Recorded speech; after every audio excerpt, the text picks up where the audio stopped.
Hello students, स्वागत है आप सभी लोगों का अकेड लर्निंग के यूट्यूब चैनल पर। मैं दीपेंद्र सिंह नरूका आपको आज बताने वाला हूं कि किस प्रकार से हम लोग इस लॉकडाउन के टाइम को यूज़ करके अपने नीट के एग्ज़ाम में 550 मार्क्स गारंटीड स्कोर कर सकते हैं।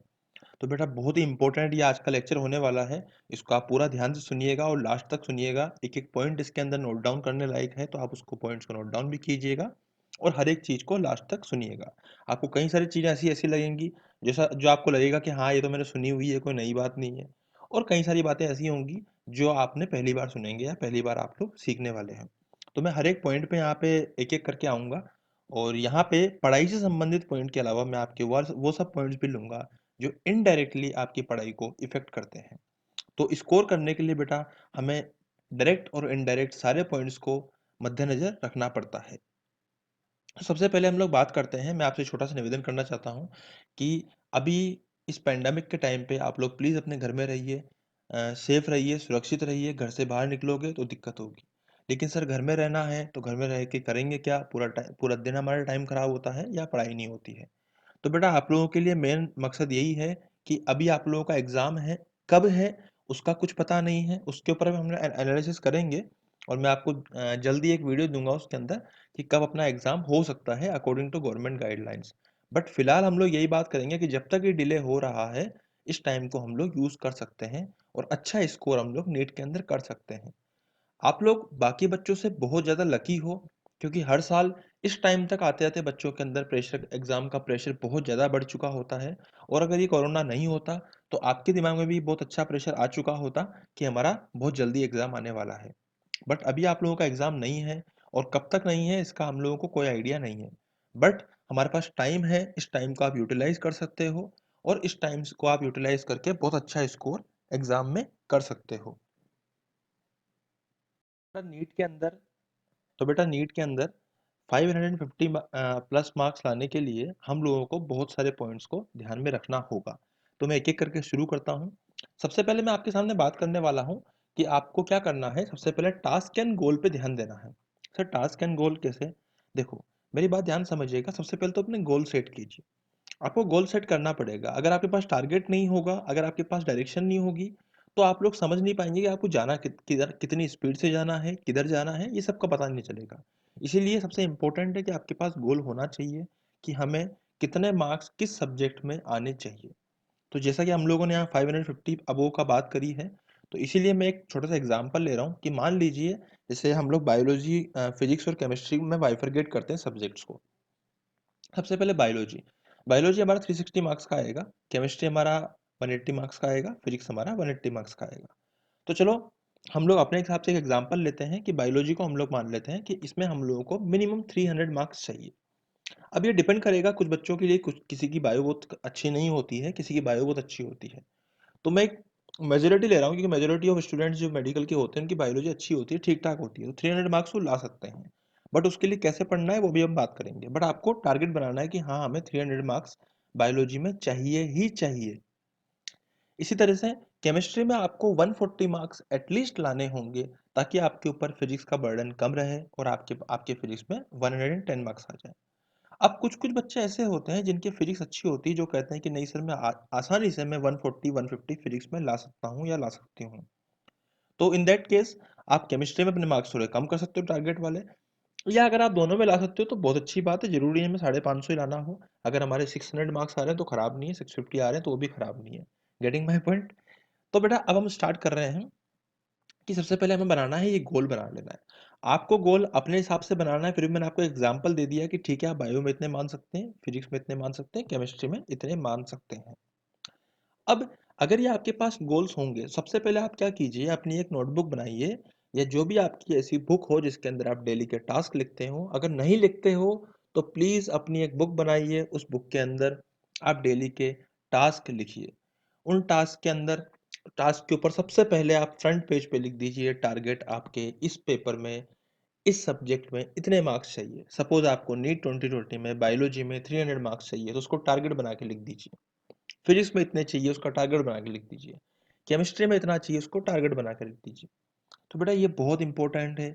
इससे हम लोगों को डायरेक्शन मिलेगी, इससे हम लोगों को समझ में आएगा कि हमें कितना पढ़ना है और किस डायरेक्शन में पढ़ना है। तो अब बात हो गई गोल की। अब बेटा बात आती है डेली टास्क की। तो डेली टास्क के लिए हमें क्या करना होगा, तो आपको जो भी ये जितने भी हम लोगों ने बात करी है फिजिक्स, केमिस्ट्री और बायोलॉजी की, सबसे पहले आप क्या कीजिए कि इंपॉर्टेंट टॉपिक्स अब आप निकालिए फिजिक्स सब्जेक्ट के।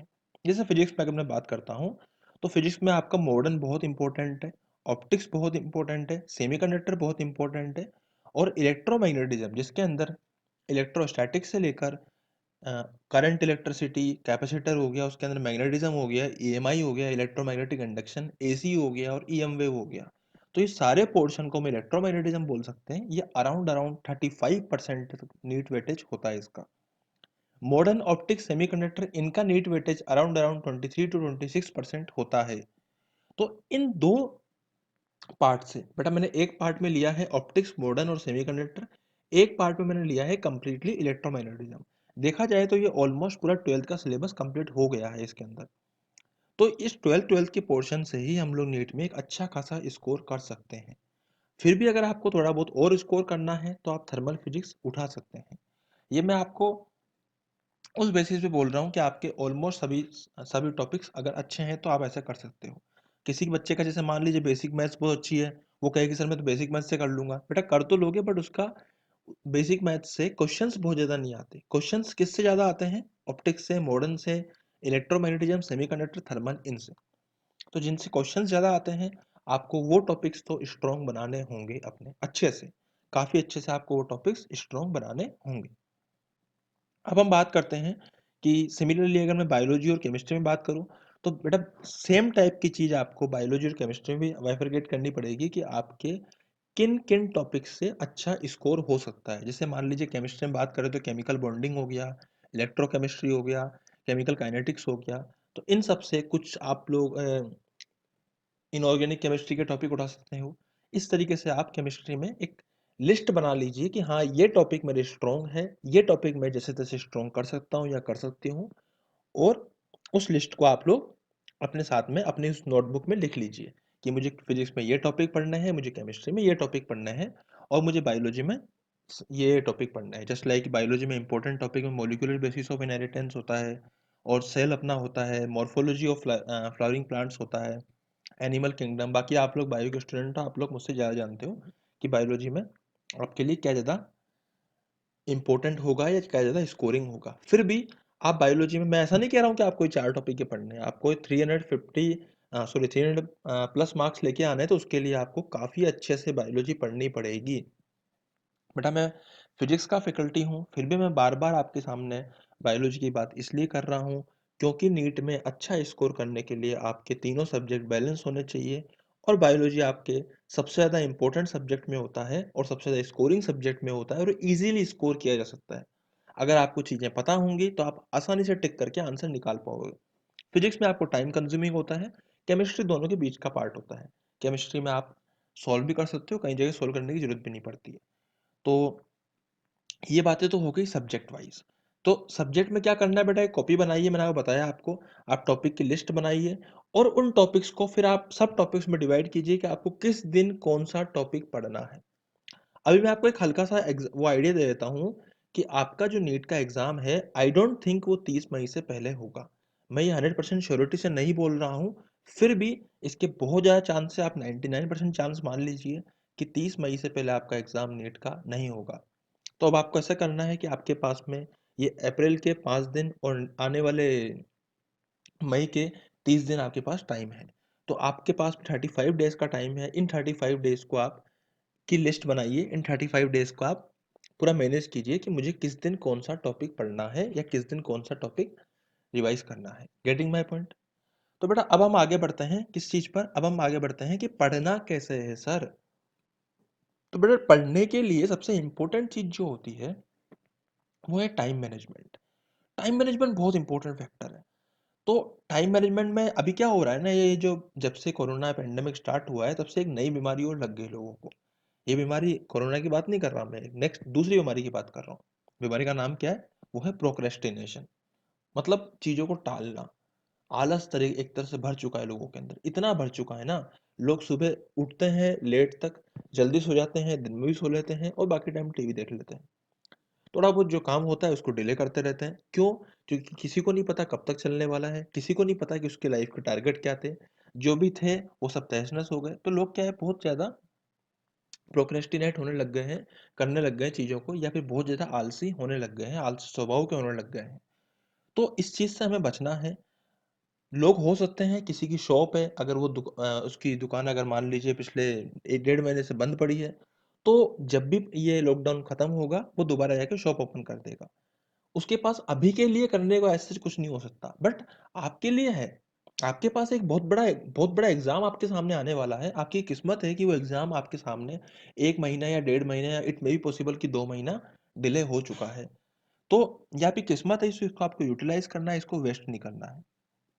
तो बेटा सबसे पहले एक बात का ध्यान रखना है, आपको सबसे पहले सबसे इम्पोर्टेंट चीज़ जो है वो है अपने बायोलॉजिकल क्लॉक को मेंटेन रखना। अगर आप, ये बहुत इंपॉर्टेंट चीज बोल रहा हूं मैं, बहुत इंपॉर्टेंट है, अपनी बायोलॉजिकल क्लॉक को मेंटेन रखना। इसको प्लीज नोट डाउन कर लीजिएगा। आपको सुबह 6 या 7 के बीच में उठ जाना है, चाहे आपका एग्जाम कभी भी हो। आपको इस टाइम के बीच में उठ जाना है, या कोशिश करना है इससे जल्दी उठ जाने की। भले ही आप यहाँ कोटा में रहकर, या फिर भले ही आप अलग अलग जगहों पे कोचिंग करते वक्त, या फिर अलग टाइम पे पढ़ते वक्त आपने भले ही 2-2 3-3 बजे दिन में उठते हो, लेकिन अभी आपको ये आदत डालनी है कि आप 6 to 7 के बीच में उठ जाइए और रात को टाइम पे सो जाइए। बायोलॉजिकल क्लॉक मेंटेन रखना बहुत इंपॉर्टेंट है। इसमें अगर आप टाइम पे आप सोओगे, अगर आप टाइम पे उठोगे, तो आपकी बॉडी की सारी चीज़ें टाइमली फंक्शन करेंगी और आपकी जो मेंटल हेल्थ है वो भी मेंटेन रहेगी, क्योंकि मेंटल हेल्थ आपकी फिजिकल हेल्थ पे डिपेंड करती है, आपकी बॉडी पे डिपेंड करती है। यह बात आप मुझसे ज़्यादा अच्छे से समझ सकते हो क्योंकि आप बायोलॉजी के स्टूडेंट हो। फिर भी इन बातों का विशेष तौर पे ध्यान रखना है कि आपको टाइम पे उठना है और टाइम पे ही सोना है। और सबसे पहले उठते ही बेटा, सबसे पहले अपनी एक बेसिक स्ट्रेचिंग जरूर करनी है। होता क्या है ना, जब अपन उठते हैं सुबह, तो आने वाले जो आधा घंटा होता है या आने वाला 45 मिनट्स होता है मॉर्निंग में उठने के बाद, वो टाइम ऐसा होता है कि हमारी हमारी आंखें खुल चुकी होती है, दिमाग जैसे जैसे कॉन्शियस हो चुका होता है, पर बॉडी उस वक्त बिल्कुल सोई हुई होती है। आपको बॉडी को उठाना पड़ता है। इसीलिए लोग बोलते हैं कि उस उठने के बाद एक्सरसाइज करनी चाहिए, ये करना चाहिए, वो करना चाहिए। मैं आपको बोल रहा हूँ, आप स्ट्रेचिंग कर लो बेसिक सी। चाहे आप मुश्किल से 3 मिनट करो, 4 मिनट करो, सिर्फ स्ट्रेचिंग कर लो। उसके बाद आपको क्या करना है, अपना डेली रूटीन का वर्क खत्म करना है और उसके बाद आपको एक्सरसाइज करनी है। और एक्सरसाइज नहीं करनी तो आप एटलीस्ट कम से कम 20 से 25 मिनट योगा या मेडिटेशन जरूर जरूर जरूर करना है। ये बहुत इंपॉर्टेंट है। ये इसलिए भी इंपॉर्टेंट है, आपको स्ट्रेस फ्री रखेगा। ये इसलिए भी इंपॉर्टेंट है, ये आपको आपकी मेंटल हेल्थ को अच्छा रखेगा। आप जितना ज़्यादा मेंटली स्ट्रांग बनते जाओगे इस टाइम पर, उतना ही ज़्यादा आप एग्ज़ाम में अच्छा स्कोर कर पाओगे। बेटा इन सब चीज़ों पे हम लोग पूरा साल भर, क्या होता है ना, जैसे हम लोग कोटा में पढ़ाते हैं, कोचिंग कराते हैं, तो बच्चों के साथ क्या होता है, बड़ा अजीब सा स्ट्रेस होता है। बच्चे पूरे साल भर एक भाग दौड़ में लगे होते हैं, उनके पास टाइम ही नहीं होता। सुबह 6 बजे उठते हैं, क्लास जाते हैं, बेचारे दिन में 2 बजे वापस आते हैं, उसके बाद पढ़ने बैठ जाते हैं। पता नहीं क्या उनके जीवन में चल रहा होता है, उनको खुद समझ में नहीं आ रहा होता कि वो इतना तेज क्यों भाग रहे हैं, क्योंकि उनके आसपास के सब लोग भाग रहे होते हैं। अभी आपके पास रिलैक्स होने का टाइम है, आप रिलैक्स होके पढ़ो। मैं ऐसा नहीं कह रहा कि आपको अभी भी भागना है, आप रिलैक्स हो, लेकिन आपको मेहनत कंटिन्यूअसली करनी है। बट भाग दौड़ नहीं मचानी है अपने टाइम जीवन में। आपको सुबह का आधा घंटा 1 घंटा मेडिटेशन योगा इन सब में देना है, ताकि आप मेंटली स्ट्रेस फ्री रहो, शांति से। आपको जब ये सब चीज़ें हो जाए, आप आराम से ब्रेकफास्ट कीजिए। ब्रेकफास्ट आपका हेल्दी होना चाहिए। ये सब चीज़ें मैटर करती है आपकी मेंटल हेल्थ के ऊपर, और आपके मेंटल हेल्थ मैटर करती है आपके नीट के स्कोर को बढ़ाने में हेल्प करेगी। मतलब आपकी मेंटल हेल्थ आपके नीट के स्कोर को बढ़ाने में हेल्प करेगी। तो बेटा इन बातों का बहुत विशेष तौर पे आपको ध्यान रखना है कि आपको कौन सा टॉपिक पहले उठाना है, कौन सा टॉपिक बाद में उठाना है। अब सुबह उठने के बाद आपको मेरे हिसाब से सबसे बढ़िया रहेगा कि आप लोग बायोलॉजी पढ़िए, क्योंकि उस टाइम पे लर्निंग फेज, सुबह उठता ही आदमी एकदम दिमाग खाली होता है, तो आप लोग इजीली उसको लर्न कर सकते हो। तो आप बायोलॉजी उठाइए, आप बायोलॉजी पढ़िए। अब यहाँ पे एक मैं बहुत इंपॉर्टेंट पॉइंट लूंगा, थोड़ा सा मिक्सअप में करके बात कर रहा हूँ, लेकिन बहुत इंपॉर्टेंट पॉइंट है, इसलिए ध्यान सुनिएगा। आपको डेली अगर डेली पॉसिबल नहीं हो तो दिन में 2 दिन में 1 बार, अगर 2 दिन में 1 बार पॉसिबल नहीं हो तो कम से कम भी वीक में 2 बार या 1 बार तो आपको टेस्ट देना ही देना है। एटलीस्ट वीक में 1 बार तो आपको फुल टेस्ट देना है नीट का एज इट इज़ जो भी होते हैं, ठीक है? तो वो टेस्ट बहुत इंपॉर्टेंट है। टेस्ट आपको किसी भी वेबसाइट पे ऑनलाइन मिल जाते हैं, अगर आप किसी भी कोचिंग की वेबसाइट मिल जाते हैं या आपको कई जगह से मिल जाता है, आपको नहीं भी मिले तो आप लोग हमसे भी कॉन्टैक्ट कर सकते हो, पर आपको टेस्ट देना ज़रूर है। टेस्ट बहुत इंपॉर्टेंट है, इसमें कुछ चीज़ों का ध्यान रखना है। 3 घंटे का जो टेस्ट होगा आपको वो उसी टाइम पर देना है जिस टाइम पर आपका नीट का एग्ज़ाम होने वाला है। अगर आपका 9 टू 12 एग्ज़ाम है तो आप 9 टू 12 के बीच में ही अपना टेस्ट प्रैक्टिस टेस्ट दीजिए। अगर आपका 2 से 5 के बीच में एग्ज़ाम है शाम को, आप 2 से 5 के बीच में ही अपना प्रैक्टिस टेस्ट दीजिए। Getting my point? तो बेटा ये पॉइंट है जो आपको ध्यान रखने हैं। ये बहुत इंपॉर्टेंट पॉइंट्स थे, मैं आपको दोबारा बताता हूँ। आपको टाइम को मैनेज करके रखना है, आपको सब्जेक्ट वाइज़ बाइफरकेट करना है, अपनी एक कॉपी बना लेनी जिसके अंदर आपको डेली के टास्क लिखने हैं, गोल बनाने हैं। गोल सबसे पहले बनाने हैं, उसके अकॉर्डिंग आपको डेली के टास्क लिखने हैं। आपकी लाइफ में योगा एंड मेडिटेशन का बहुत बड़ा रोल है। इस टाइम पे तो बहुत ही ज़्यादा बड़ा रोल है। उसके अलावा मैं आपको 2 पॉइंट और बताऊँगा, बहुत सिंपल से पॉइंट हैं। मैं आपको एक छोटी-सी बात स्टार्ट करी थी कि प्रोक्रेस्टिनेशन लोगों को होता है, हाँ, उससे थोड़ी दिक्कत होती है। उससे क्या होता है आदमी चीज़ों को टालने लगता है कि सर कल कर लूँगा, अच्छा आज नहीं पढ़ा मैं कल पढ़ लूँगा। तो आप एक काम कर सकते हो उसके लिए, जब आप डेली के टास्क बना रहे हो ना, तो उन टास्क को लिखते वक़्त उनको नंबरिंग कीजिए कि सबसे पहले कौन-सा काम करना है और सबसे पहले फर्स्ट आपको वो काम उठाना है जो आपको सबसे ज़्यादा बोरिंग या सबसे ज़्यादा घटिया लगने वाला है। ये बड़ा इंपॉर्टेंट टास्क है। जब आप नंबर ऑफ टास्क लिखते हो तो सबसे पहले कौन सा टास्क आप करोगे, उसके लिए आप बेकार कामों को पहले कीजिए, अच्छे कामों को बाद में कीजिए। बेकार इन द सेंस कि जो आपको बोरिंग लगते हो, इंपॉर्टेंट तो है पर आपको वो लगते बोरिंग हो, है ना? जैसे कई बार ऐसा होता है कि सर फिजिक्स के क्वेश्चंस या फिर इलेक्ट्रोस्टैटिक का जैसे एनसीईआरटी पढ़नी है, तो एनसीईआरटी सर बहुत बोरिंग सी लगती है पढ़ने में, लेकिन बेटा इंपॉर्टेंट है। हाँ, तो मैं एक लास्ट चीज़ और आपको बोलने वाला हूँ, वो है कि सर हमारा कंसंट्रेशन नहीं लगता, हम लोग बहुत डिस्टर्ब होते हैं। तो उसमें एक मैं आपको एक छोटा सा फैक्टर बताता हूँ बेटा, फ़ोन। अब आप कहोगे सर ये तो पिताजी भी बोलते हैं, मम्मी भी बोलते हैं, सेल फ़ोन तो है ही आपके लिए घातक। नहीं, मैं आपको एक बहुत लॉजिकल सा पॉइंट बताता हूँ। आप जब भी फ़ोन को हाथ में उठाते हो, उसके बाद एटलीस्ट 7 मिनट तक आपका कंसंट्रेशन वापस नहीं लगता है।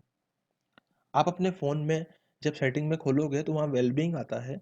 आप उसमें देख सकते हो आपने पूरे दिन में कितनी बार फ़ोन को टच किया। आप सोचो जितनी बार भी आप फ़ोन को टच करते हो, जब भी आप फ़ोन की स्क्रीन ऑन करते हो, उसके अगले 7 मिनट तक आप अगेन कॉन्संट्रेट नहीं कर पाते हो।